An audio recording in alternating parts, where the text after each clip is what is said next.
जीवन बगिया ऐसी उलझी, फूलोगे कम कांटे ज़्यादा, सिमटा जीवन डूबी सांसें। आना है तो अब भी आ जा।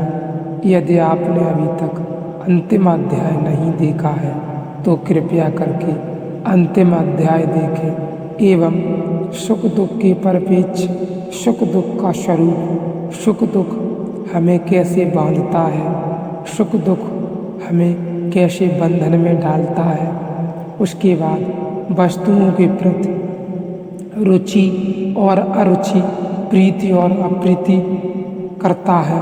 यह सब पिछले अध्याय में जाने, इसके बाद ही इस अध्याय में प्रवेश करें। मन आदि, प्राण आदि, इच्छा आदि, सत्य आदि और पुण्य आदि के 5 समूहों को पंचवर्ग कहा जाता है। इस अध्याय का नाम ही पंच ग्रंथियाँ हैं, पंचेंद्रियाँ हैं। इन 5 वर्गों से बनकर जीवात्मा बिना ज्ञान के इनसे छुटकारा नहीं पा सकता। मन आदि सूक्ष्म तत्वों की उपाधि जो आत्मा को सदैव लगी रहती है, जान पड़ती है, उसे लिंग शरीर कहा जाता है। और वही हृदय की ग्रंथि है, उसमें प्रकाशित जो चैतन्य है वह क्षेत्र कहलाता है।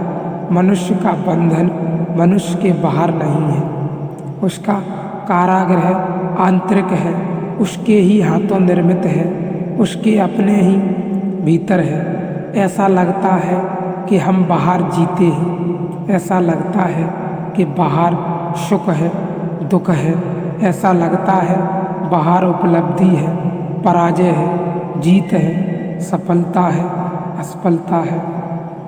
लेकिन बस लगता है सब भीतर, दौड़ भी भीतर है, पहुंचना भी भीतर है, पराजित हो जाना भी भीतर है। जिस सुख को हम बाहर देखते हैं वह भी भीतर अनुभव होता है, और जिस दुख को हम बाहर पाते हैं वह भी भीतर ही छिपता है। प्रेमी भला बाहर दिखाई पड़ता हो, लेकिन प्रेम की ग्रंथि भीतर है, और भीतर से प्रेम की ग्रंथि टूट जाए तो बाहर पर कोई भी प्रेमी नहीं है। स्वर्ण बाहर दिखाई पड़ता है, लेकिन लालसा भीतर है, लेकिन बीज भीतर है। ऋषि ने 5 बीमारियों की मूल ग्रंथियाँ कही हैं। 5 समूह हैं। मनुष्य की अगर हम उपाधि को, मनुष्य की व्याधि को, मनुष्य के अंतर रोग को अगर विभाजित करें तो 5 वर्गीकरण हैं, 5 विभाजन हैं। एक एक वर्गीकरण का थोड़ा थोड़ा समझ लेना जरूरी है।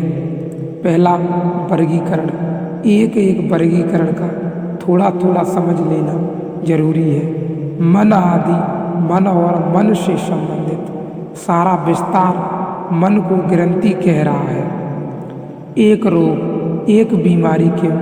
यदि हम एक सागर के तट पर खड़े होकर देखें, तूफान आया है, लहरें हैं, जोर की आंधी है, सागर तो दिखाई ही नहीं पड़ता, बस कंपित लहरों का तांडव नृत्य दिखाई पड़ता है। इन लहरों में भी सागर है, ये लहरें भी सागर का ही रूप है, उस पर ही निर्मित है, उसका ही आकार है, लेकिन फिर भी यह लहरें सागर नहीं है, क्योंकि सागर बिना लहरों के हो सकता है। तूफान खो जाए, आंधी चली जाए, सागर शांत हो जाए, लहरें पैदा हो जाएंगी, सागर फिर भी रह जाएगा। इससे उल्टा नहीं हो सकता। ऐसा नहीं हो सकता कि सागर खो जाए और लहरें बच जाएं। लहरें खो सकती हैं, सागर बच सकता है।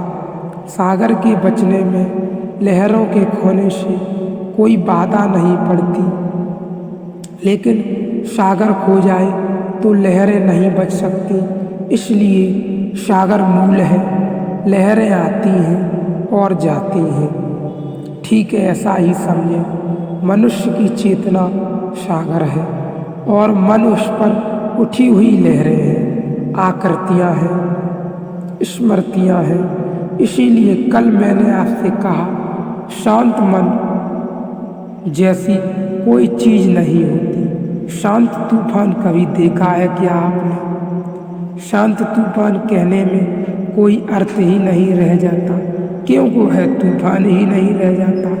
तूफान है तो शांत नहीं होगा, शांत है तो तूफान नहीं होगा। लेकिन हम कहते हैं कि शांत मन शब्द की भूल है। मन जब तक होता है तब तक अशांति होती ही है।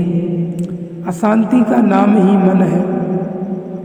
अशांति और मन अस्तित्व का जहाँ तक संबंध है पर्यायवाची है, शब्दकोश में नहीं। शब्दकोश में अगर खोजने जाइएगा तो अशांति का कहीं भी अर्थ मन नहीं होगा और मन का कहीं भी अर्थ अशांति नहीं होगा, जो हम अक्सर समझने लगते हैं। अशांति हो तो हम समझने लगते हैं मन में अशांति है, मन अशांत हो तो हम समझते हैं कि अशांति है। लेकिन मन और अशांति का बिल्कुल भी संबंध नहीं है। भाषा जो बनाते हैं जरूरी नहीं कि अस्तित्व को जानते हों।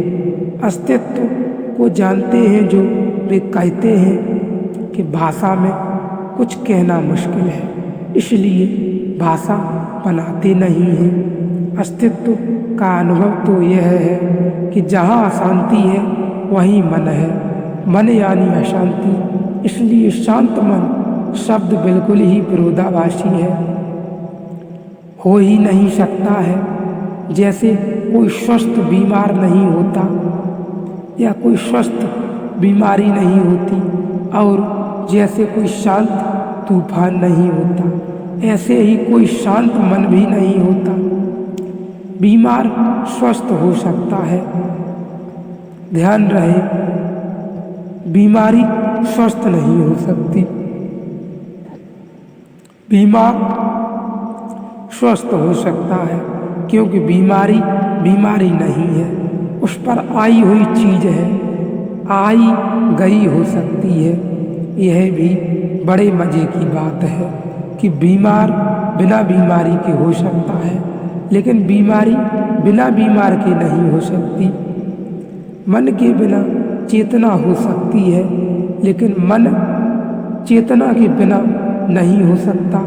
यह बहुत समझने वाली बात है। मन के बिना चेतना हो सकती है, लेकिन चेतना के बिना मन नहीं हो सकता। मन है एक बीमारी।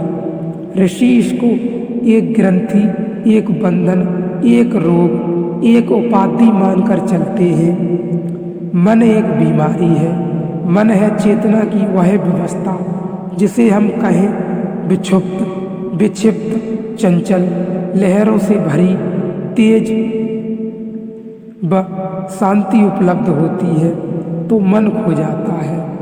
मन बचता ही नहीं, जब शांति खोती है तो मन हो जाता है।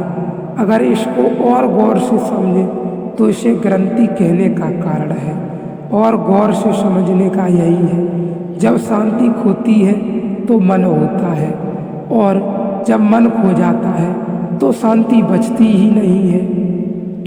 ग्रंथि को भी थोड़ा समझ लें, क्योंकि यह बहुत कीमती शब्द है। योग की दिशा में इतना कीमती शब्द है कि जैनों ने तो महावीर जब परम ज्ञान को उपलब्ध हुए तो उन्हें नाम दिया निर्ग्रंथ, जो ग्रंथि से मुक्त हो गया है, जिसके पास अब कोई गांठ न रही। इस गांठ को थोड़ा समझ लें। गांठ बड़ी अद्भुत चीज है। देखी आपने बहुत होंगी गांठ, लेकिन ख्याल नहीं किया होगा। एक रस्सी पर आप गांठ बांध देते हैं। जब रस्सी पर आप गांठ बांधते हैं तो रस्सी में कुछ परिवर्तन हो जाता है क्या? उसके स्वभाव में, उसके अस्तित्व में क्या उसका वजन बढ़ जाता है? क्या उसका गुण बदल जाता है? क्या हो जाता है रस्सी में? क्या है रहस्य? इस रस्सी को एवं गांठ को समझ लेना बहुत जरूरी है। इस अगले अध्याय में इस गांठ के बारे में विस्तार से चर्चा होगी।